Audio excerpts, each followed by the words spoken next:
Hi guys! My today's video is magluto po ako ng turon. Ayan, nakasalang na po ang ating kawali at mainit na po ang mantika. So nilagay ko na po ang turon saging.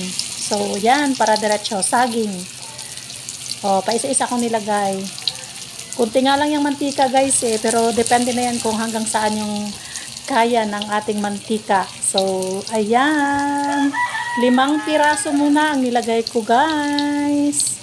And then yan, baliktarin po natin ng paunti-unti or paisa-isa para hindi naman masunog yung ilalim. So, ayan guys. Pang-merienda po namin ito guys. So, kailangan kong gumawa para pag-uwi ng aking pamilya, meron din silang makain. So, ayan, binaliktad ko na. So, may isa pa. Oh, diba? Hindi siya sunog. So, ayan guys, antayin naman natin na mag-golden brown ang likod para magiging balanse po ang ating pagluluto.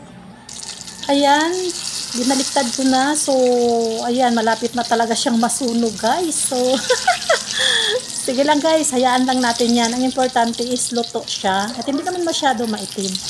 So, ayan guys, habang inaantay natin na maluto, mamaya check natin ang dalawa kung hanggang maganda sana guys kung lutang to sa mantika. Kaso lang, wala talaga ang akin lang naman dito is makaluto lang naman ng kahit konti lang para pang merienda. Mahal po kasi talaga ngayon ang oil. So, ayan lang muna. Depende na lang po sa makayanan ng ating mantika. So, guys, kung gusto niyo pong magluto nito, tip lang po na para ipalutang po ang ating turon sa mantika.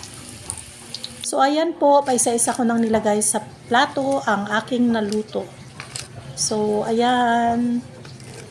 And then habang po nilalagay ko po yung aking nalutong turon, banana, niluto ko na po ang ating melted sugar para ilagay na po natin sa taas ng ating turon banana. So ayan na po, konti lang din naman ang ating naluto. So ibalansin na lang po natin. So ayan. Sa taas lang po talaga ang malagay ko nito kasi konti lang po yung nagawa kong sugar. Pero sige lang, at least may merienda yung aking anak at ang aking asawa mamaya pag uwi. So, ayan guys. Paunti-unti ko nang nilagay. So, ayan na po. Thank you for watching my video.